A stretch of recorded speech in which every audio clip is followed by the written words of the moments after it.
चलो फ्रेंड्स, आज हम रिवीजन करने जा रहे हैं काफी कम ब्रीफ उसमें शॉर्ट में वेक्टर की। ठीक है जी, शुरू करें। चलिए my friends, vector. Sir vector क्या था? सर वेक्टर एक फिजिकल क्वांटिटी थी जिसके अंदर तीन एस्पेक्ट्स पूरे होने जरूरी थे। पहली चीज सर उसकी डायरेक्शन, यानी वेक्टर कोई एक वही क्वांटिटी हो सकती है जिसकी डायरेक्शन हो, कि पता चले कहां से कहां की तरफ उसकी डायरेक्शन जा रही है। मैग्नीट्यूड, उसके बाद सिर्फ डायरेक्शन का पता लगाने से कुछ नहीं होगा सर। अगर मैं आपसे बोलूं कि एक लाइन है सर, आप मेरी बात को समझिए, अगर मैं बोलूं आपसे एक लाइन है और ये डायरेक्शन जा रही है, लेकिन मैं कहूं सर ये इनफाइनाइट जा रही है, पता ही नहीं कहां तक जा रही है, तो सर ये वेक्टर नहीं होगा, क्योंकि आप इसकी लेंथ नहीं निकाल सकते। आप इसकी लेंथ नहीं निकाल सकते। आपने डायरेक्शन ली सर, लेजर लाइट ली और मान लीजिए आकाश में मार दी सर। आप बताओ सर, आप अगर मान लीजिए आपको यही नहीं पता कि वो लाइट यहां से वहां तो जा रही है आकाश में, स्काई की तरफ, लेकिन हमें ये नहीं पता वो कहां पे खत्म हो रही है, तो आप उसका मैग्नीट्यूड कैसे निकालोगे? लेकिन निकल सकता है। अगर मान लीजिए लेजर लाइट मार रही हो और वो सामने कंपनी ये बताई जी इसकी लेजर लाइट इतने किलोमीटर तक जाती है, फिर तो हो गया, डायरेक्शन है और मैग्नीट्यूड भी निकल जाएगा।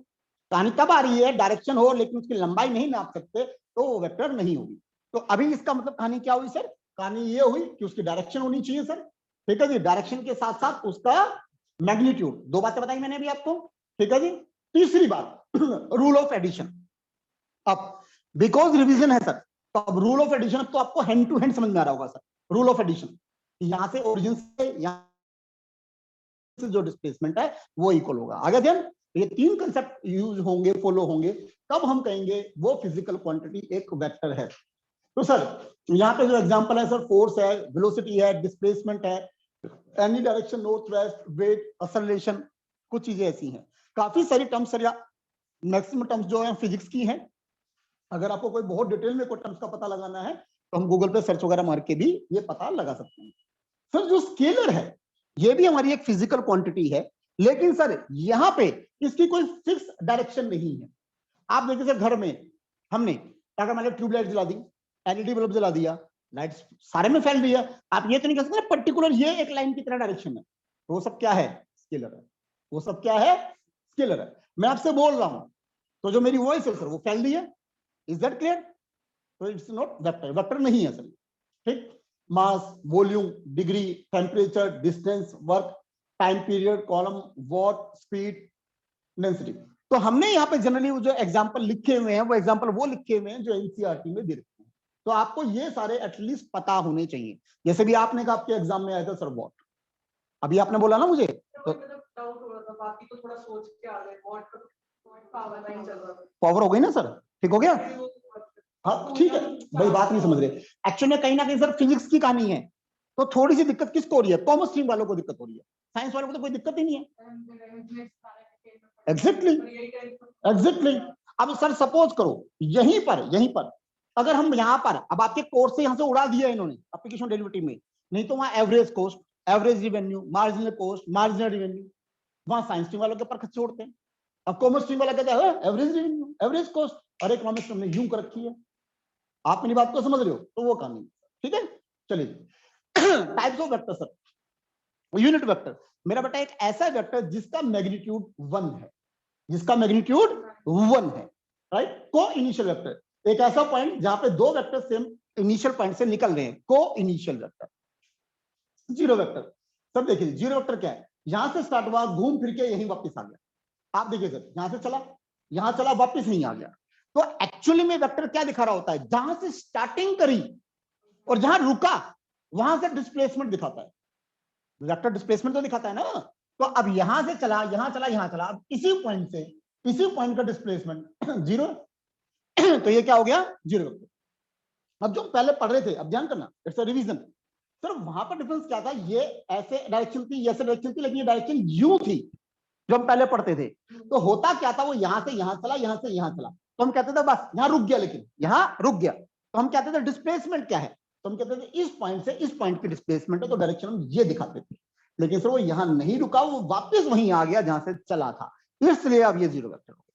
ठीक हो गई मेरी बात? चलिए, अब मैंने कहा इक्वल वेक्टर सर, मैंने कहा दो वेक्टर इक्वल कब होंगे सर? ना केवल डायरेक्शन बल्कि उनका मैग्नीट्यूड वगैरह सेम होगा, तो हम बोल देंगे वो इक्वल वेक्टर है, कोलिनियर वेक्टर। अब सर देखिए बात को समझिए, ये जो हम टॉपिक पढ़ रहे हैं, ये टॉपिक हम पढ़ क्या रहे हैं सर? हम ये टॉपिक पढ़ रहे हैं वेक्टर अलजेब्रा। क्या पढ़ रहे हैं? Vector algebra. भाई बात को समझिए, वेक्टर अलजेब्रा मैथ्स का एक अलग अलजेब्रा है। आप ये मत समझिए कि आपने 12th पढ़ ली तो आपने सारा मैथ्स पढ़ लिया। It's not like that. आज अगर 12th में से मैट्रिसेस एंड डिटरमिनेंट डिलीट हो जाए तो सर मैट्रिक्स एंड डिटरमिनेंट भी अलग एक अलजेब्रा है। आप देखिए ना सर, मैट्रिक्स एंड डिटरमिनेंट में जब दो मैट्रिक्स को मल्टीप्लाई करते हैं तो उसका तरीका अलग है कि भाई पहले वाले की रो दूसरे वाले की कॉलम। कोई लॉजिक थोड़ी ना उसके पीछे। अगर हम उसको इंटरचेंज कर देते हैं तो उसकी रो और उसका कॉलम जैसे मान लीजिए, तो ये तरीका है, ये एक अलग अलजेब्रा है। इसी तरह से माय फ्रेंड जो वेक्टर अलजेब्रा है इसके अंदर कुछ अपनी टेक्निक, कुछ अपना अलग तरीका हो सकता है। जैसे हम खाली बात करें कोलिनियर, वेक्टर ना बोलूं, अगर मैं बोलूं खाली कोलिनियर, कोलिनियर का मतलब क्या है? एक लाइन पे ही सारे पॉइंट्स कोलिनियर। तो कोलिनियर वेक्टर यानी एक पॉइंट पे ही सारे वेक्टर हैं, मान लीजिए कोलिनियर वेक्टर। तो मैंने कहा इस बात को अगर हम समझे, मैंने कहा मान लीजिए यहां पे स्टार्टिंग है, यहां मान लीजिए 1 मिनट के लिए एक एक वेक्टर सिर्फ इतना है, एक वेक्टर यहां से यहां तक है, एक वेक्टर यहां से यहां तक है, एक वेक्टर यहां से यहां तक है। सारे कोलिनियर तो हो गए, एक ही लाइन के ऊपर एक लाइन बन रहा है। सिर्फ फर्क क्या आ रहा है? लंबाई का, उसकी लेंथ का। तो कोलिनियर है, कोई डाउट नहीं है। अब मेरी बात को समझिए, यानी जो कोलिनियर का कंसेप्ट रहता था वो वेक्टर में भी है, कोई डाउट नहीं, कोई कंफ्यूजन नहीं है। लेकिन वेक्टर में एक और कंसेप्ट भी है कि अगर मान लीजिए एक वेक्टर ये है और एक वेक्टर ये है और अगर ये दो वेक्टर आपस में पैरेलल हैं तो भी ये कोलिनियर कहलाएंगे। लाइन में तो ऐसा नहीं होता था ना भाई। अगर हम स्ट्रेट लाइन चैप्टर पढ़ चुके हैं 11th में, अगर मैं कहूं सर, अगर मैं डायरेक्शन ना बनाऊं, मैं कहूं एक लाइन ये है एक लाइन ये है, क्या भले ही पैरेलल लाइन है तो हम कोलिनियर लाइन थोड़ा ना बोलते थे इसको। लेकिन वेक्टर में अगर दो वेक्टर पैरेलल हैं तो उन्हें कोलिनियर बोला जाएगा। क्या बोला जाएगा? कोलिनियर बोला जाएगा। समझ आ गई मेरी बात? तो दैट इज द डिफरेंस। तो जो चीज किसी अलजेब्रा में अगर कुछ है, अलग है, तो हमें उस पर ज्यादा स्ट्रेस डालना चाहिए। तो यानी जो मटेरियल मैंने आपको दे रखा है, मैंने कहा two vector are parallel whether they are different magnitude और नॉट, तो जो पैरेलल लिखा है तो इसको हमें हाईलाइट करना चाहिए कि भाई पैरेलल पे कोलिनियर होगा। अदरवाइज अगर मैं वेक्टर अलजेब्रा को हटा दूं तो दो लाइंस अगर पैरेलल होती हैं तो हम उनसे कोलिनियर थोड़ी ना बोलते। तो that is sir negative vector. मैंने कहा नेगेटिव वेक्टर, अगर मान लीजिए एक वेक्टर इस तरह से डायरेक्शन में है तो उससे अपोजिट डायरेक्शन में जो होगा वो क्या होगा? नेगेटिव वेक्टर होगा। आ रही मेरी बात सुनने? अगर मैं बोलूं सपोज करो कि 1 मिनट के लिए अगर ये वेक्टर इस तरह से है, ये ए वेक्टर है, तो यहीं से बिल्कुल इतनी मात्रा में अपोजिट बना देता हूं तो सर वो माइनस ए वेक्टर होगा सर, नेगेटिव वेक्टर। आगे बात सुनने? ठीक, आप ध्यान करिए, गेम किसकी है? ध्यान की। अगर नेगेटिव वेक्टर है और एक पॉजिटिव वेक्टर है तो आप ध्यान करिए सर वो भी कोलिनियर होगा आपके सामने। तो कोलिनियर में डायरेक्शन से कोई इंपॉर्टेंस नहीं है क्योंकि पैरेलल कहा गया है, पैरेलल कहा गया है। तो पैरेलल में डायरेक्शन सेम हो ना हो इससे कोई डिफरेंस नहीं पड़ता। हाँ बिल्कुल होगी सर, बिल्कुल सेम होगी। नेगेटिव वेक्टर में लेंथ दोनों की सेम होनी है, को इनिशियल भी होगे, राइट, बिल्कुल ठीक कह रहे हैं, यही चीज कह रहा हूँ। हाँ बिल्कुल ठीक है, हाँ बिल्कुल ठीक है। हाँ सर, लाइक वेक्टर दोनों की डायरेक्शन सेम है, लाइक अनलाइक दोनों की डायरेक्शन सेम नहीं है। कोप्लेनर वेक्टर, अब ध्यान दीजिए, जो एक ही प्लेन पे सारे वेक्टर हैं। अब देखो सर, अब वेक्टर जो पार्ट है 3D का पार्ट ही है ना, समझ रहे हो? तो 3D का मतलब क्या है? हवा, तीन डायरेक्शन हो गए आपकी, एक्स वाई जेड। तो अब मान लीजिए कि 3D में आपको सामने बात करूं, अब मैंने एक रेस्टोर ले लिया सर, ये भी तो प्लेन है ना। अब इस प्लेन पे मैं जितने भी वहां पे वेक्टर वो बना देता हूं सारे कोप्लेनर वेक्टर, यानी ऐसे वेक्टर जो केवल एक प्लेन पर आ रहे हैं, 2 डायमेंशंस पे कवर हो रहे हैं, वो सारे क्या हो गए? Coplanar vector. ठीक, रूल ऑफ एडिशन सर, मैंने कहा सर ओ ए बी, यानी ओ से ए पे चला, ए से बी पे चला, डिस्प्लेसमेंट क्या हुई सर? डिस्प्लेसमेंट हुई दिस वन। तो हमने कहा सर ए वेक्टर प्लस बी वेक्टर, तो इसको क्या बोल रहे हैं हम? ए वेक्टर प्लस बी वेक्टर। तो ए वेक्टर का सर अब हम अपने दिमाग में वो लगाएं, तो हम कह रहे हैं सर ट्रायंगल बन रहा है। तो सर ये ए वेक्टर प्लस बी वेक्टर है, इसका मतलब वो ये कह रहे हैं कि भाई ये ए वेक्टर चला प्लस बी वेक्टर चला, उसके बाद हम कहां पहुंचे वो ये बता रहा है। But it's a common sense कि सर अगर ए वेक्टर का मैग्नीट्यूड निकालूंगा, बी वेक्टर का मैग्नीट्यूड निकालूंगा, प्लस करूंगा, तो सर वो ए प्लस बी वेक्टर का मैग्नीट्यूड के इक्वल तो होगा नहीं, क्योंकि ऑब्वियसली छोटा होगा। क्योंकि सर कोई भी अलजेब्रा पहले वाले अलजेब्रा को तो कॉन्ट्रडिक्ट नहीं कर सकता ना। भाई यहाँ पे जो परपेंडिकुलर है इन दोनों की बात करूं तो इक्वल कैसे आ जाएगा? इक्वल तभी आ सकता है जब वो एक लाइन पर हो, कोलिनियर हो, वरना नहीं आ सकता। चलिए, resultant vector addition of two vector. Sir ध्यान से देखना सर, मैंने कहा सर यहां से ओ से ए वेक्टर गया, ओ से बी वेक्टर गया, तो पहले इनिशियल में ये वेक्टर गए सर। मैंने क्या करी, ये ध्यान करना, सिर्फ ये दो लाइंस जो आपको दिख रही हैं ये ड्रॉ है, ठीक है। बाकी मैं कंस्ट्रक्शन कर रहा हूं सर, बी वेक्टर के पैरेलल उतनी ही लेंथ मैंने ड्रॉ कर दिया, ठीक है जी, उतने ही मैंने ड्रॉ कर दिया, बी वेक्टर हो गया। सेम इसके पैरेलल इतनी ही लेंथ में मैंने दूसरा ड्रॉ कर दिया सर, सेम डायरेक्शन के अंदर, ये ए वेक्टर हो गया। अब सर मैंने इसको ड्रॉ करने के बाद अब मैंने क्या करा, अब मान लो 1 मिनट के लिए ये जो वेक्टर है, अगर मैं इसकी कंस्ट्रक्शन ये कर देता हूं तो सर ये डायरेक्शन गई, ये डायरेक्शन गई, ये अपोजिट डायरेक्शन, तो ए प्लस बी हो गया। यही चीज अगर मैं इससे देखता हूं तो बी प्लस ए हो गया। आ रही में समझे? तो रिजल्टेंट वेक्टर यानी ए वेक्टर है, बी वेक्टर, उसका रिजल्टेंट वेक्टर क्या होगा, ए प्लस बी वेक्टर होगा। तो अगर हम कभी आपको क्वेश्चन में दे रहा है वो A vector B vector resultant vector मांग रहा है तो ए प्लस बी वेक्टर हुआ, लॉजिक आपके सामने, ठीक हो गया।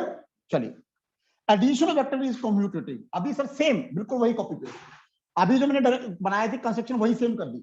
सर अगर मैं इसको देखता हूं इधर से इधर तो ये ए प्लस बी है, लेकिन अगर मैं इधर से इधर देखता हूं तो ये बी प्लस है, तो A plus B plus A equal होगा, यानी कम्यूटेटिव हो गया।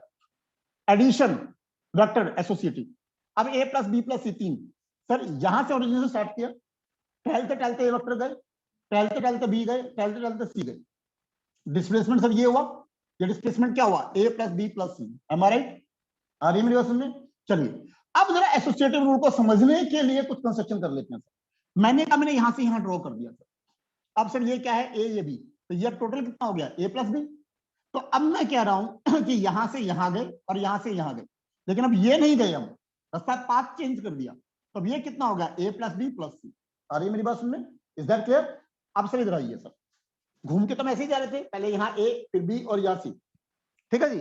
अब मैंने शॉर्टकट मार दिया, हम यहां से यहां पहुंच गए, तो बी प्लस सी, तो ये बी प्लस सी को डिनोट कर रहा है। तो अब यहां से अगर मैं इसको कहूं यहां से यहां गए, यहां से यहां गए, तो क्या होगा सर, ए प्लस बी प्लस सी। तो सर दोनों केस में तो डिस्प्लेसमेंट सेम है, आप देखिए डिस्प्लेसमेंट सेम है, तो इसका मतलब ये हुआ एडिशन में हमारा एसोसिएटिव जो रूल होता है वो कंप्लीटली फॉलो होता है, ठीक हो गया। चलिए, axis in the vectors, X Y Z sir, ठीक है जी, anti clockwise rule of thumb, Z ऊपर एक्स वाई एंटी क्लॉकवाइज चलेगा। आगे सब ध्यान, सारा समझा रखा है आपको।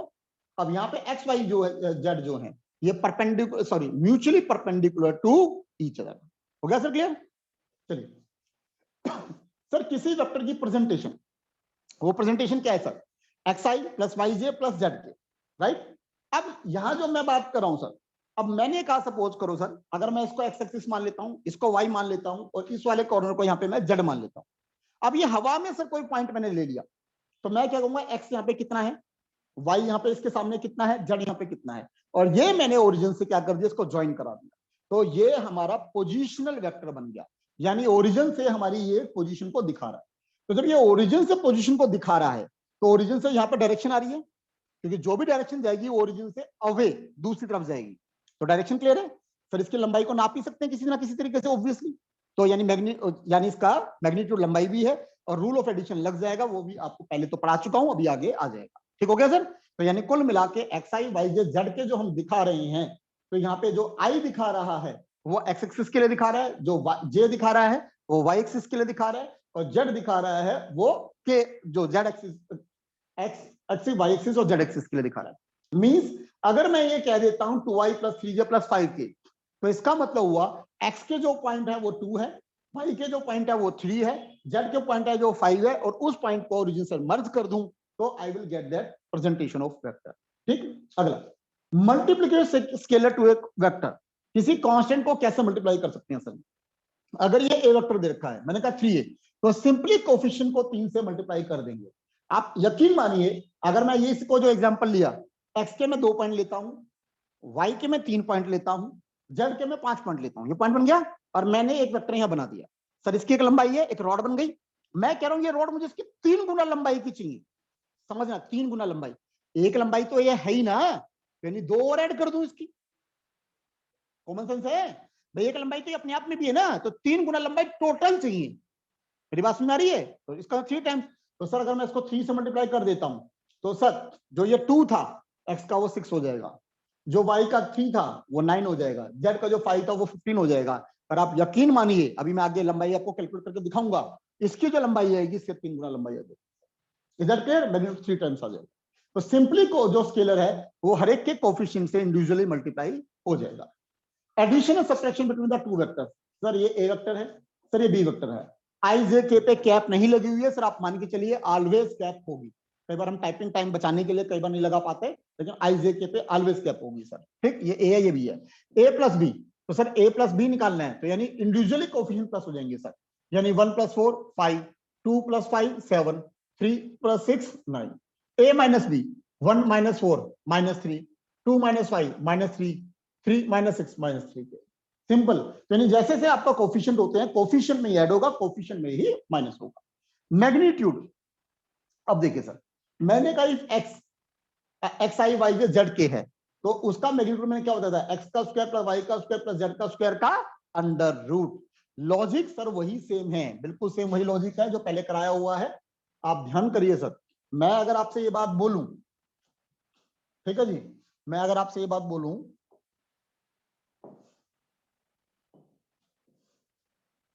ये देखिए सर, ठीक है जी, अब आप मेरी बात को समझने की कोशिश करिए। अब 3D पिक्चर हमारे सामने है तो बहुत अच्छी तरह से मेरी बात क्लियर भी हो जाएगी। देखिए सर, ये और ये मान लीजिए, ठीक है जी। मैंने कहा सर ये एक्स एक्सिस, ये वाई एक्सिस और ये जेड एक्सिस, ठीक हो गया सर।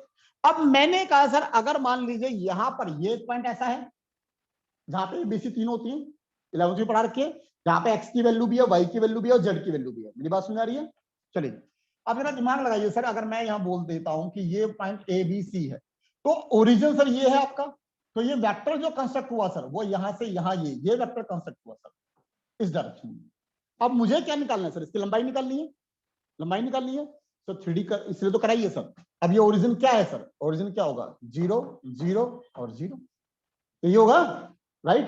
तो डिस्टेंस का फॉर्मूला सर हमारा क्या होता था, डिस्टेंस का फॉर्मूला सर हमारा यही तो होता था, x2 - x1 का स्क्वायर प्लस y2 - y1 का स्क्वायर प्लस z2 - z1 का स्क्वायर। ठीक है जी, ये पूरे का अंडर रूट चल रहा है कंटिन्यू, राइट। तो इसका मतलब क्या हुआ, a - 0 का स्क्वायर, b - 0 का स्क्वायर, c - 0 का स्क्वायर। इसका मतलब यही तो हुआ, a का स्क्वायर प्लस b का स्क्वायर प्लस c का स्क्वायर होल का अंडर रूट। तो ये abc को अगर मैं x y z लिख दूंगा अगर बाय चांस, तो वही तो हुआ, x का स्क्वायर प्लस y का स्क्वायर प्लस z का स्क्वायर होल का अंडर रूट। लॉजिक आया समझ में? तो कहानी समझ में है हमारे लॉजिक की, कि जितना हम लॉजिक को समझ के चलेंगे डेफिनेटली सर हमारे को डेफिनेटली उसका फायदा होगा। लॉजिक समझ आया? ठीक है जी। तो ये हमारी कहानी निकल गई उसके मैग्नीट्यूड को निकालने की। अगला मैंने कहा unit vector. Sir unit vector को मैंने क्या डिफाइन करा, जिसकी लेंथ 1 है, तो सर अगर आप किसी का मैग्नीट्यूड निकालते हो और वो 1 आ जाता है तो डेफिनेटली वो यूनिट वेक्टर है। ठीक हो गया, बहुत बढ़िया। अब ये तो सर यूनिट वेक्टर है, ठीक है जी। अब आता है कि क्या किसी वेक्टर को यूनिट वेक्टर में कन्वर्ट करा सकता है? अरे क्यों नहीं, क्यों नहीं। अब आप बताइए सर, मैं आपसे पूछूं क्या 12 को हम 1 यूनिट कह सकते हैं? सर कहते हैं, डजन में कहते नहीं हम, ठीक। हम 60 को 1, हाँ सर कहते हैं, 60 मिनट को 1 आवर बोलते हैं। मैं बोल रहा हूं ना सही, इज दिस क्लियर? को डाउट कंफ्यूजन? मैं को 24 को 1 बोलते हैं क्या? हाँ बोलते हैं सर। 24 आवर्स को 1 दिन बोलते हैं। Is that clear? तो सर यूनिट तो कोई भी हो सकता है ना, किसी भी तरह की चीज को। मेरी बात सुन आ रही है? तो मेरा कहने का मतलब है कि मेरा बेटा अगर कोई भी वेक्टर है, अगर हम ये कह रहे हैं कि जो वेक्टर है उसको हम यूनिट वेक्टर कह रहे हैं, तो हम कैसे करेंगे सर? मैंने कहा अगर मान लीजिए कोई यूनिट, उस एक वेक्टर को कन्वर्ट करना है यूनिट वेक्टर में, तो वो आपको उसका मैग्नीट्यूड अगर आप निकालोगे तो that will be convert into a unit vector. किसमें कन्वर्ट हो जाएगा? वो यूनिट वेक्टर में कन्वर्ट हो जाएगा। तो जैसे कि मैं एग्जांपल दिया 1 2 3 है, तो ए अपॉन में ए मैग्नीट्यूड मैंने करा, मैग्नीट्यूड मैंने निकालना सिखा दिया आपको सर, ए ऊपर आप मैग्नीट्यूड निकाल लिया, ये आ गया। अब मैंने कहा ये यूनिट वेक्टर है, यूनिट वेक्टर किससे दिखाते हैं सर? कैप से। अब अगर आपका मन करे तो अब आप इसका दोबारे से मैग्नीट्यूड निकाल लीजिए सर, 1 आएगा। क्या आएगा? 1 आएगा। Is that clear? तो यानी अगर कभी भी किसी वेक्टर को अगर यूनिट वेक्टर में कन्वर्ट करना है तो उस वेक्टर को उसकी मैग्नीट्यूड से डिवाइड करा दीजिए, you will get a unit vector. हाँ जी। अब अगर मान लीजिए सर दो वेक्टर का अगर मैग्नीट्यूड सेम है, इसका मतलब ये कतई नहीं है कि सर वो वेक्टर भी सेम होंगे। भाई प्रैक्टिकल दिमाग लगाइए ना सर। मैं 3 5 6 ले लिया, तो यहाँ 3 का स्क्वायर 5 का स्क्वायर 6 का स्क्वायर, इसका मैग्नीट्यूड निकल जाएगा। अब मैं 3 5 6 को इंटरचेंज कर दूं, 5 6 3 कर दूं मान लीजिए, समझ आ रही है मेरी बात? तो इक्वल तो है नहीं ये वेक्टर, लेकिन सर मैग्नीट्यूड तो सेम ही आएगा। Is that clear? तो इस तरीके से दो वेक्टर का अगर मैग्नीट्यूड सेम है तो इसका कतई मतलब नहीं है कि वो वेक्टर भी सेम होंगे। डायरेक्शन क्या सर? ये देखिए ना, मान लो अभी मैं अगर आपसे बात करूं, जैसे हाँ फिर इक्वल हो जाता। आप देखिए ना सर, मैं अगर आपसे ये बात करूं, मान लीजिए 1 मिनट के लिए, दो वेक्टर है सर, आप मान लीजिए एक वेक्टर ये यहां जा रहा है सर, एक वेक्टर ये यहां जा रहा है सर, इन दोनों की लंबाई तो सेम हो सकती है ना, डायरेक्शन वो पता नहीं कहां जा रहा है, वो पता नहीं कहां जा रहा है, तो इक्वल कहां से हो गए वेक्टर? बिल्कुल बिल्कुल बिल्कुल बिल्कुल सर, बिल्कुल। चलिए जी, अगला कैसे direction cosine of A vector. Direction cosine sir, direction cosine को रिप्रेजेंट करने का जो कस्टम है सर वो LMN ही है, शॉर्ट में, कैपिटल नहीं, शॉर्ट में LMN। अगर आप LMN की जगह कुछ और बोलते हैं तो आपको बताना पड़ेगा सर डायरेक्शन कोसाइन। मतलब वेक्टर का जो चैप्टर चल रहा है उसमें कस्टम है कि डायरेक्शन कोसाइन LMN है। तो मेरा बेटा मैंने कहा LMN, तो x का निकालना है तो x अपॉन में उसका मैग्नीट्यूड, y अपॉन में वेक्टर का मैग्नीट्यूड, z अपॉन में वेक्टर का मैग्नीट्यूड, तो ये निकलेगा LMN। Is that clear? अब आप नोटिस करेंगे सर, ये जो आपका LMN निकाल के आए हैं, अगर आप L square M square plus N square करेंगे तो it is always equal.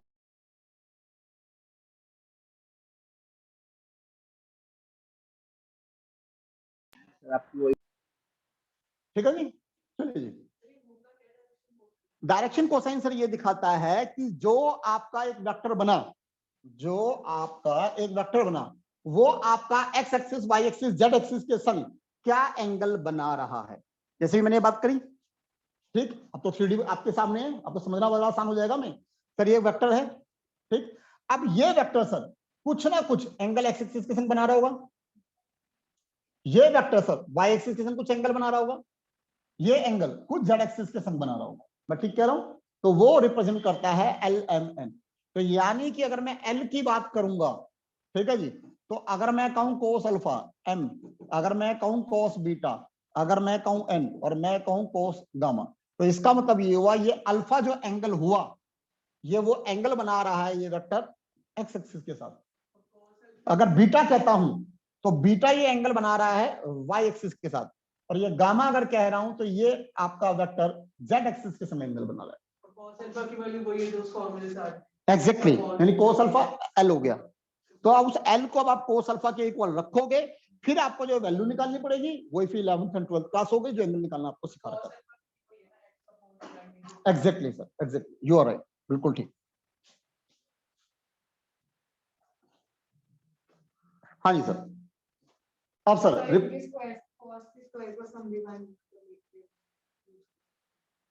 Sorry, हाँ हाँ वो तो एक ही बात हो गई ना, वो तो एक ही बात हो गई।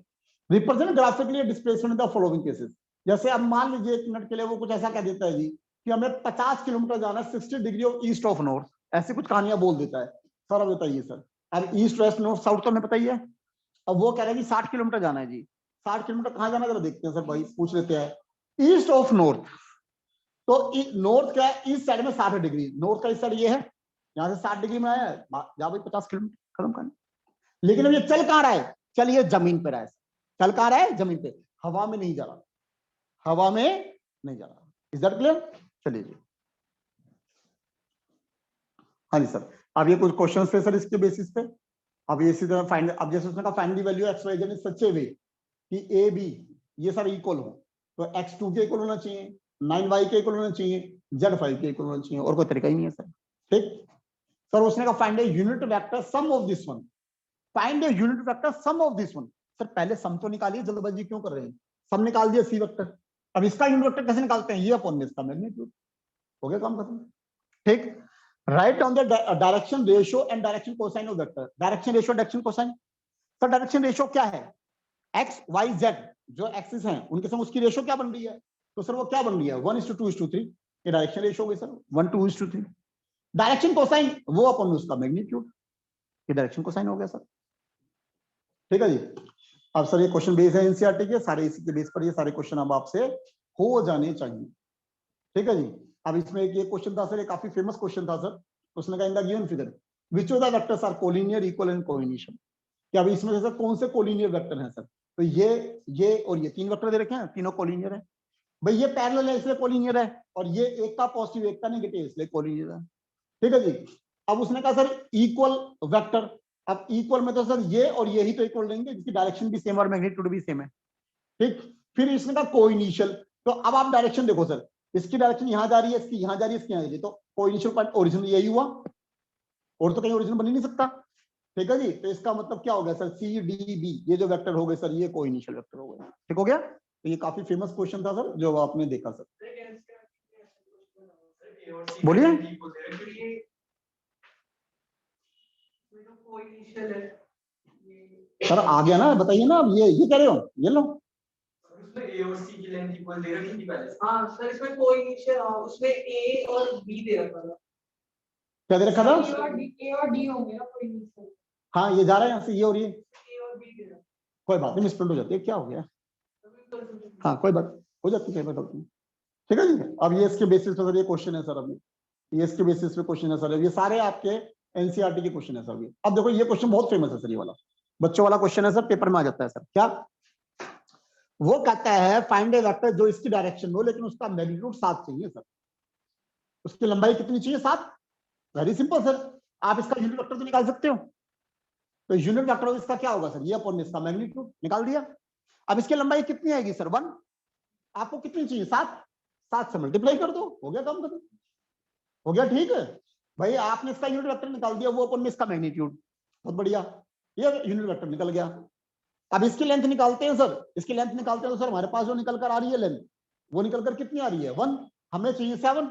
7 से मल्टीप्लाई कर दो सर इस पूरे को, हो गया काम खत्म। ठीक हो गया। चलिए, अब ये सर मैंने बता दिया आपको किसी का सम का। अब अगला देखिए sir, A vector joining from 2 points. कि सर अगर मान लीजिए, अगर हमें एक वेक्टर चाहिए जो 2 पॉइंट्स को ज्वाइन कर रहा हो, तो ध्यान दीजिए सर, अब पी से क्यू पे मुझे वेक्टर निकालना है। किससे निकालना है? पी से क्यू पे मुझे एक वेक्टर निकालना है।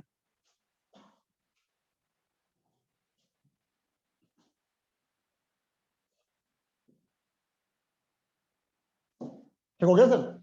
अब देखिए सर, अब मैंने कहा सर, 1 मिनट के लिए समझने के लिए, ठीक, ये एक्स, ये वाई और ये जेड। ठीक हो गया सर। अब मैंने कहा सर हवा में, हवा में, ठीक, एक पॉइंट सर ये हो गया, मान लीजिए पी, एक पॉइंट सर ये हो गया क्यों। अब मुझे सर ये वेक्टर निकाल, ये क्वेश्चन है, बताइए, इससे बात समझ आती है? अब बिल्कुल प्रैक्टिकल है सर। अब ये डिजिटल बोर्ड का फायदा ये हो रहा है, जो हम प्लेन से पहले परेशान हो रहे थे ना कि प्लेन पे 3D कैसे समझाऊं, अब वो दिक्कत खत्म होगी सर। समझ आ गई बात? तो सर ये एक्स वाई जेड दिख रहा है, और ये पी के वेक्टर मुझे निकालना है। Very simple sir. सर ये पॉइंट सर हमारा क्या है? ओरिजिन, ओरिजिन है सर। क्या करा सर? इसका नाम वो रख दिया sir, let do some construction. ये पॉइंट गया, ये पॉइंट गया। ठीक हो गया सर, ठीक हो गया। चलिए जी, ओरिजिन से तो डायरेक्शन सर हमेशा अपोजिट साइड ही जाएगी, यानी ये डायरेक्शन ये गई और ये डायरेक्शन ये गई।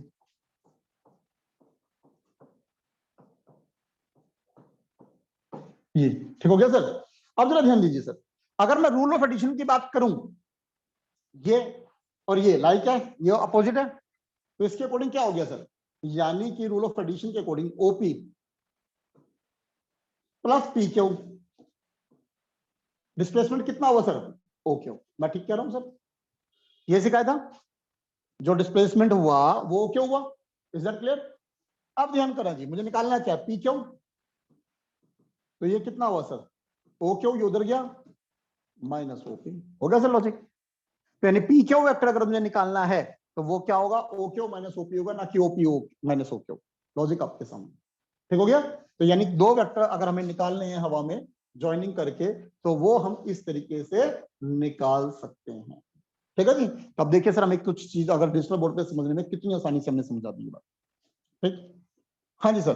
सर सेक्शन फॉर्मूला, कि मैंने कहा अगर मान लीजिए 1 मिनट के लिए 2 पॉइंट से ही हमें एक तीसरा पॉइंट निकालना है और सेक्शन फॉर्मूले के अकॉर्डिंग हमें बात करनी है सर।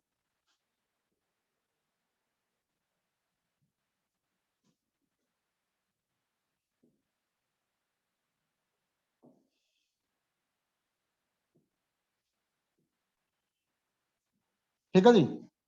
अब मैंने कहा सर एक्स वाई जेड बना दिया सर मैंने, एक्स वाई और जेड, ठीक है जी, क्लियर। अब मैंने कहा सर कि एक हमारा पी क्यू वेक्टर है, जैसे हमने थोड़ी देर पहले बात करी, ये पी और ये क्यू, बात सुना रही है सर। अब हमारे को एक वेक्टर चाहिए ओरिजिन से, एक वेक्टर चाहिए हमें ओरिजिन से, लेट्स ये चाहिए सर, ठीक है जी। हम कह रहे हैं कि ये जो वेक्टर है ये इनको जो डिवाइड कर रहा है सर, ये और इस रेशियो में जो डिवाइड कर रहा है सर वो m/n है। अब देखो सर मैं कितने आराम से आपको डिस्टर्ब बोर्ड के हिसाब से समझा पा रहा हूं, जो मैं बात आपको समझाना चाहता था पहले, समझा रही मेरी बात कि भाई ये पी क्यों हवा में है, अब समझ में आ रही है ना बात, हवा में है कहीं। अब ये ओरिजिन से एक जा रहा है इस m और n के बीच में, m/n के रेशियो में ये एक नया वेक्टर जा रहा है। जैसे क्यूब है इस फॉर्म में, ये इसकी एज के साथ लेकर ये वेक्टर बन रहा है। अगर ऐसे में ये सिलेंडर होता तो वेक्टर कैसे फॉर्म होता? सिलेंडर क्या? सिलेंडर, अगर सिलेंडर होता। अरे भाई आप केवल जो 3 मैंने डार्क करी है या इनको डार्क करी है इसको देखो, बाकी को मत देखो बस। आप इस क्यूब, ये जो मैंने क्यूबर्ड सा बनाया इसको मत देखो। अब आप ये क्यूबर्ड से तो आपको सिर्फ ये सुनने आ रहा है कि ये बस सारी कहानी 3D की बन रही है, बस। आ रही है मेरी बात समझ में? क्योंकि इस क्यूबर्ड के उससे मैं आपको एक्स वाई जेड बहुत अच्छे तरीके से रिप्रेजेंट कर पाता हूँ इस एक्सिस को। अगर मैं कोई और डायग्राम लूं, सपोज करो 1 मिनट के लिए सर, मान लो 1 मिनट के लिए, अब मेरे पास ये और बहुत सारी शेप है 3D में, मान लीजिए। अब अगर मान लो मैं कोई और ले लूं तो उसमें एक्स वाई जेड एक्सिस आपको 3D में कैसे दिखाऊं? समझ रही है? सिलेंडर कहने को बन जाएगा, ये ले भाई सिलेंडर बन गया, अब मैं इसमें एक्स वाई जेड कैसे दिखाऊं? तो इसलिए क्यूबर्ड पर फिगर ली जाती है ताकि आपको एक्स वाई जेड ध्यान से समझाया जा सके, आपको और कोई मोटिव नहीं। ठीक हो गया सर? अब देखिए सर, अब सर मुझे ये रिजल्टेंट वेक्टर चाहिए, इसका नाम रख देता हूं सर, ये लीजिए,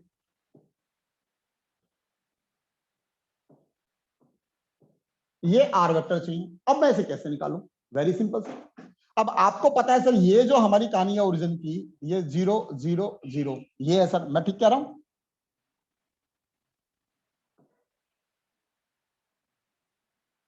ठीक है जी, ये ओरिजिन की कहानी हो गई सर हमारी।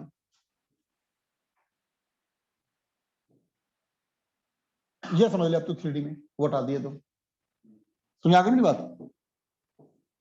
ये कहानी होगी सर। अब क्वेश्चन ये आता है कि मैं इसको कैसे निकालूं? आप बताओ सर, ऐसे ज्यादा समझ में आ रहा है मेरे ख्याल क्यूब के हिसाब से ज्यादा समझ में आ रहा था लगाने के बाद? क्यूब में आ रहा होगा मेरे ख्याल से ज्यादा, 3D पिक्चर क्लियर हो जाती है ना उसमें कि 3D पिक्चर कैसी है। ये लो, ठीक है सर। अब ये हवा में है सर कहानी। तो अब मैंने कहा सर यहाँ पे कि अब मुझे ये रिजल्टेंट वेक्टर निकालना है सर। अगेन सर फिर कंस्ट्रक्शन कर देते हैं सर। अब मैंने कहा सर ध्यान से समझिए, ये और ये ठीक हो गया सर। अब इस P के जो भी पॉइंट्स होंगे, अब ये P वेक्टर जो भी होगा और ये जो Q वेक्टर होगा, अब मैंने कहा सर जो P वेक्टर रिप्रेजेंट कर रहा है वो इसको रिप्रेजेंट कर रहा है सर। ठीक है जी। अगर मैं इस वेक्टर को ये बोल देता हूं सर 1 मिनट के लिए 2i + 3j + 6k, मान लो मैं ये बोल देता हूं, तो सर इसका कहीं ना कहीं मतलब ये है ना कि इसके जो पॉइंट्स हैं वो 2, 3, 6 हैं। मैं ठीक कह रहा हूं सर? मैं अगर ये बोल देता हूं कि सर इसके जो ये जो वेक्टर है ये 7i + 5j + 10k है, तो सर मैं क्यों पॉइंट्स बोल सकता हूं ना, 7, 5, 10 है। मैं ठीक कह रहा हूं? तो आप मुझे बताइए सर, अगर मुझे पता है ये m/n के रेशियो में बांट रहा है तो मैं इसके पॉइंट तो निकाल ही सकता हूं, सिंपल जैसे मैं पहले निकालता था, सिंपल मैथमेटिक्स, कोई वेक्टर अलजेब्रा कुछ नहीं करेगा, निकाल सकता हूं, खत्म सर कहानी। तो अगर मैंने ये पॉइंट्स यहाँ पे निकाल दी, इसके पॉइंट्स निकल कर आ गए, ठीक है जी, तो अब मैं क्या करूंगा सर, इसके पॉइंट्स क्या निकले सर, m को इससे मल्टीप्लाई करा 7n, फिर उसको करा 2n divided by m + n, ये x से कोऑर्डिनेट निकल गए। ऐसे फिर y के निकाल दूंगा, ऐसे फिर z के निकाल दूंगा, तीनों निकल गए। ठीक है जी। तो सर आप ओरिजिन को मानो तो जो ये पॉइंट्स है वो ओरिजिन से ज्वाइन करूंगा तो वो पॉइंट्स ही तो वेक्टर होंगे। आ गई मेरी बात समझ में? लो भाई हो गया, निकल गया। तो ये क्या था सेक्शन फार्मूले में, इंटरनल में कौन सा हुआ ये? इंटरनल में। अगर यहीं पर सर कहानी हमारी जो होती है एक्सटर्नल की, मान लीजिए 1 मिनट के लिए, तो अगर एक्सटर्नल की कहानी हो जाती है तो रिजल्ट सर क्या होगा, यानी रिजल्ट ये होगा कि अब ये लाइन जो यहां दिखा रहा है, ठीक है जी, अब वो आपकी लाइन कंटिन्यू हो जाएगी और जो रिजल्टेंट वेक्टर है वो इससे बाहर हो जाएगा, आर वेक्टर बाहर आ जाएगा सर, ऐसे ही आया याद? और फिर वो क्या कहेगा, वो कहेगा भाई इसके संग टोटल के संग m है और इस क्यू, ये क्यू यहां था, इससे n है, ये m है इससे और इससे n है, तो यानी P से लेके यहां तक M है और यहां तक ये N है, तो यानी M में ऑलरेडी N इंक्लूडेड है। आया ध्यान नहीं आया? पहले M अलग था, N अलग था, अब इसमें M में N इंक्लूडेड है। या अगर मैंने यहां कह दिया यहां है तो मैं कहूंगा N में M इंक्लूडेड है, बात तो वही है। तो इसलिए एक्सटर्नल में क्या करा करते थे, माइनस करा करते थे। सारा फॉर्मूला सेम रहता था लेकिन बीच में सिंबल किसका आता था, माइनस का आता था, क्योंकि या तो M में N इंक्लूड है या N में M इंक्लूड है। Is that clear? तो ये हमारी कहानी हुई सेक्शन फॉर्मूले की। तो इस तरह से सेक्शन फॉर्मूले से हम कुछ भी कहानी ये निकाल सकते हैं सर। तो ये सर, ये कहानी आ गई सर आपकी इंटरनली की, और ये कहानी आपकी आ गई एक्सटर्नली की। तो इंटरनली में सर प्लस हो गया, एक्सटर्नली में सर माइनस हो गया। अब मैंने कहा sir if two vectors collinear है सर, मैंने कहा A vector B vector collinear है, तब या तो A vector plus lambda B vector, ठीक है जी। अब इसका मतलब क्या है, मैंने कहा दो कोलिनियर है। तो अभी जैसे कि मेरी आपसे बात हुई कि अगर भाई दो वेक्टर अगर कोलिनियर है, मैंने कहा भाई देखो ये एक वेक्टर हो गया, एक ये वेक्टर हो गया, पैरेलल है, क्या डायरेक्शन यहाँ है या वहां है, कुछ भी है, तो आप मेरी बात को समझिए ना, इनकी जो लेंथ है वो लेंथ जरूरी नहीं ना कि सेम हो। मैं ठीक कह रहा हूं भाई, जो लेंथ होगी वो जरूरी नहीं ना कि लेंथ सेम हो। तो वो लेंथ को डिफरेंशिएट कौन कर रहा है, वो कर रहा है लैम्डा कांस्टेंट। वो क्या कर रहा है, कांस्टेंट। तो मैंने कहा मेरे बेटा अगर ये ए वेक्टर है और ये बी वेक्टर है, तो हम क्या कह रहे हैं, A is equals to lambda B vector, कि भैया लेंथ जरूरी नहीं है सेम। आ रही है मेरी बात सुनने, कि लेंथ जरूरी नहीं है सेम। तो ये लैम्डा जो है ये लेंथ की वेरिएशन को रिप्रेजेंट कर रहा है। लेकिन अब प्रोपोर्शनल है तो इसका मतलब प्रोपोर्शन का मतलब क्या है, इसका मतलब डायरेक्शन दोनों की सेम है, डायरेक्शन सेम है, और इवन देन वो क्या है, पैरेलल है। तो ये कहानी तभी होगी जब पैरेलल है, छोटा बड़ा है, या अगर मान लीजिए एक वेक्टर ये है, इसी पे दूसरा वेक्टर है लेकिन उसकी लंबाई ज्यादा है, पहले वाले की यहां तक है, दूसरे वाले की उससे आगे तक है, तो कोलिनियर तो ये भी है फिर उस केस में, तो वो लैम्डा को रिप्रेजेंट कर रहा है। तो इसका मतलब अगर दो वेक्टर आपस में अगर प्रोपोर्शनल है तो हम कहेंगे भैया वो कोलिनियर ही होंगे। अब ये और ये तो बस रिप्रेजेंट करने का दूसरा तरीका है सर, कि हमने कह दिया दोनों की डायरेक्शन रेशियो प्रोपोर्शनल है, एक ही तो बात है सर, एक ही तो बात है, डायरेक्शन रेशियो प्रोपोर्शनल है, इसको A plus lambda A equal to lambda B तो हो गया। हमने कहा direction cosine of A B and equal, अब डायरेक्शन कोसाइन सर प्रोपोर्शनल नहीं होंगी, mind it, direction cosine proportional नहीं होगी, डायरेक्शन कोसाइन इक्वल ही होंगी। और पता चलेगा 1 मार्क में आ रहा है। अब पूछेगा जी कि टू वेक्टर्स आर कोलिनियर, और ऑप्शन में दे रखा है जी कि डायरेक्शन कोसाइन प्रोपोर्शनल होंगी, डायरेक्शन कोसाइन इक्वल होंगी। आप मेरे से यकीन मानिए मैक्सिमम स्टूडेंट डायरेक्शन कोसाइन को भी प्रोपोर्शनल लिख के आएगा। आप मेरी बात को समझ रहे हैं? लीजिए मैं प्रूव करता हूं कि डायरेक्शन कोसाइन सेम कैसे होगी, वो प्रोपोर्शनल नहीं होगी सर।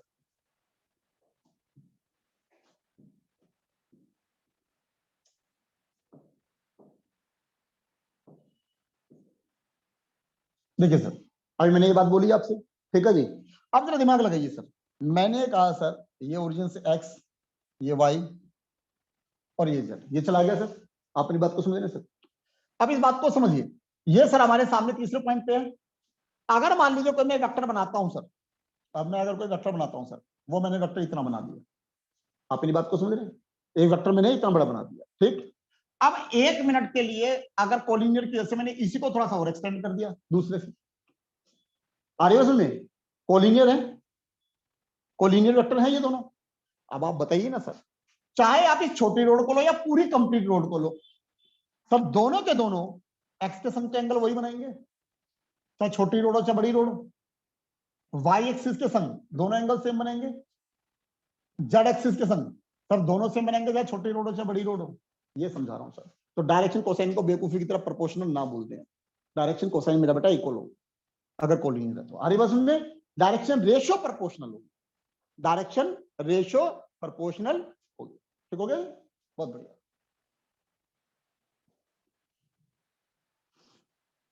चलिए जी, find the vector join, find the vector joining the point. अभी समझाया sir, P Q O Q minus OP, तो पी क्यू निकालना है तो ओ क्यू माइनस ओपी, तो O Q minus OP minus किया, we will get the answer.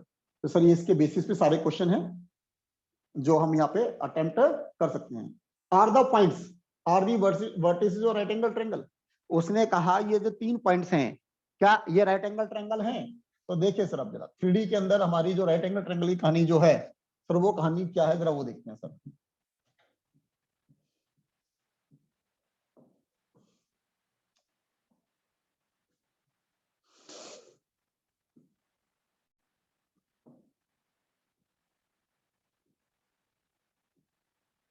अब sir 3D picture बन गई सर, ये x हो गया सर, ये y हो गया और ये z हो गया। अब सर हवा में, बिल्कुल हवा में राइट एंगल ट्रायंगल बन सकता है, बिल्कुल हवा में। आप मेरी बात को समझ रहे हैं? अब मान लीजिए 1 मिनट के लिए बिल्कुल हवा में सर मैंने एक यहाँ पे ये एक राइट एंगल ट्रायंगल बना दिया बिल्कुल हवा में। ये लीजिए सर, बना दिया सर राइट एंगल ट्रायंगल। समझा रही मेरी बात?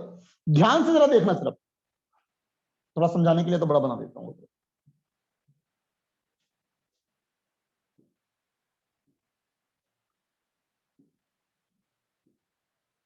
ये राइट एंगल ट्रायंगल बना दिया सर मैंने, ठीक हो गया, बिल्कुल हवा में अब सर ये, ठीक। अब सर मैंने इसके नामकरण कर दिए, मान लीजिए ये पॉइंट ए है, ये बी है और ये सी है। अब सर जो आपको वेक्टर दे रखा है वो तो ए बी सी दे रखा है और पोजीशन वेक्टर है। तो जरा ध्यान दीजिए सर, हमें जो दे रखा है सर वो ओ ए दे रखा है, ध्यान रखिए। हमें जो दे रखा है सर वो ओ बी दे रखा है सर, ये ध्यान दीजिए। हमें जो दे रखा है सर वो ओ सी दे रखा है, ये समझ लीजिए बात, ये दे रखा है। तो वो ये कह रहा है ओरिजिन से जहां पे ए खत्म हुआ, ओरिजिन से जहां पे बी खत्म हुआ, ओरिजिन से जहां खत्म हुआ, अगर इन तीनों पॉइंट्स को मिलाएं तो वो एक राइट एंगल ट्रायंगल होगा। आप बताइए बात समझ आई? आ रही मेरी बात सुनने? तो अब मेरा बेटा राइट एंगल ट्रायंगल है, तो इसका मतलब क्या हुआ? आप मेरी बात को समझिए। हमें चाहिए क्या यहाँ पे? हमें ए बी वेक्टर का मैग्नीट्यूड चाहिए, हमें सर यहाँ पे बी सी वेक्टर का मैग्नीट्यूड चाहिए, हमारे पास सर ये ए सी या सी जो मर्जी बोल लीजिए उस वेक्टर का मैग्नीट्यूड चाहिए। मैं ठीक कह रहा हूँ? क्यों चाहिए मैग्नीट्यूड? क्योंकि इस केस में हमें पता है ए बी के मैग्नीट्यूड का स्क्वायर बी सी के मैग्नीट्यूड का स्क्वायर इज इक्वल्स टू होगा ए सी के मैग्नीट्यूड का स्क्वायर। मैं ठीक कह रहा हूँ? Is that clear?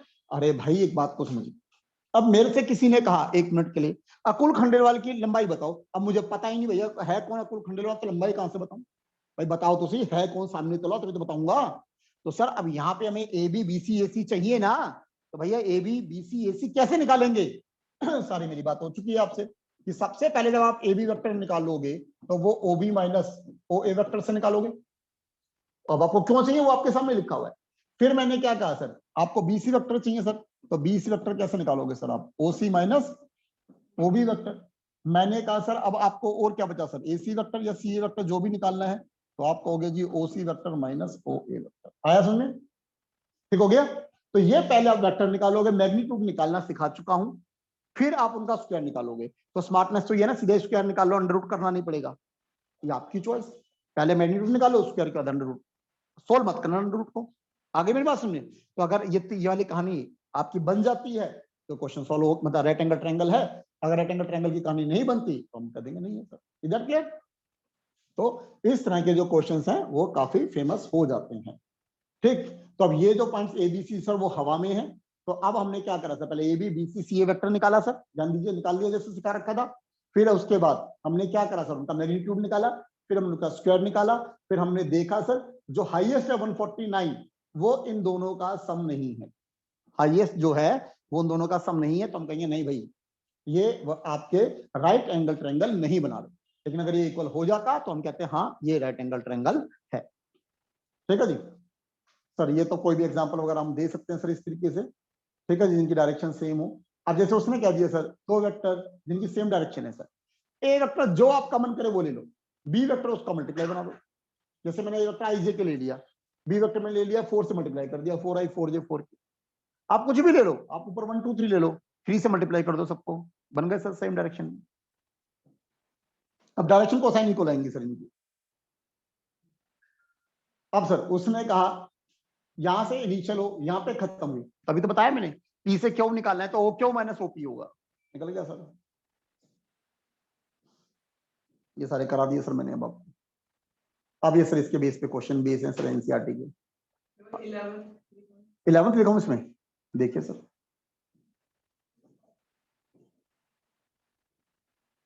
This one sir question होगा, फिर क्वेश्चन होगा सर, फिर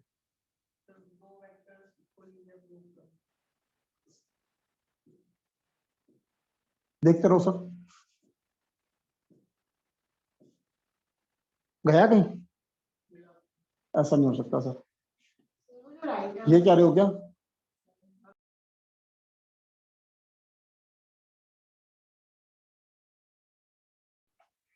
चलो फ्रेंड्स, अब एक ये क्वेश्चन है सर एनसीईआरटी का, इसमें दो वेक्टर्स दिए गए हैं और कहा गया जी प्रूव करिए सर ये कोलिनियर है। ठीक है जी, चलिए जी लेट कर लेते हैं सर, लेट कि भाई ए वेक्टर ये है और बी वेक्टर ये है। तो मेरी बात हुई आपसे, तो मैंने कहा कि दो वेक्टर कोलिनियर तब होंगे जब वो प्रोपोर्शनल होंगे। ठीक, तो मैंने कहा सर अगर आप ध्यान दें तो यहां पर आपको नजर आएगा कि जो बी वेक्टर है वो -2 टाइम्स ऑफ ए वेक्टर है। आप ये कह लीजिए, चलिए बी वेक्टर ये है, -2 कॉमन ले लीजिए, आप ऐसे कर लीजिए सर, कितना आ गया 2i - 3j + 4k। बन गई सर बात, बन गई बात। तो मैं ये कह सकता हूँ B vector is equals to -2 A vector, hence these are collinear. हो गया कोलिनियर। दूसरे तरीके से कहा चाहिए, कौन से तरीके से सर? डायरेक्शन कोसाइन करते हैं। अच्छा नहीं आ रहा इक्वल, वो माइनस है कैसे आ जाएगा मतलब सर? जब डिवाइड करेंगे मैग्नीट्यूड को तो वो इक्वल वैसे आ रहा है, लेकिन उधर माइनस प्लस नहीं आ पाएगा बी मैग्नीट्यूड। आप बात नहीं समझ रहे सर। अगर मान लीजिए एक रॉड इधर जा रही है या पीछे की तरफ जा रही है, कहानी तो सेम आएगी ना। माइनस से क्या फर्क पड़ेगा? हाँ माइनस से फर्क नहीं पड़ेगा ना। ठीक है जी, चलिए।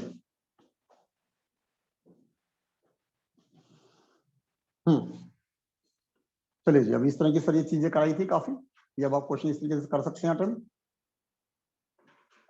हाँ जी सर, अगली कहानी शुरू होती है सर हमारी product of the vector sir. तो सर चलिए जी, तो यहां पर हमने प्रोडक्ट ऑफ द वेक्टर से पहले का सारा कंप्लीट किया। नेक्स्ट सेशन में सर हम प्रोडक्ट ऑफ द वेक्टर्स करेंगे, dot product, cross product, scalar triple product इस बार कोर्स में हमारे नहीं है।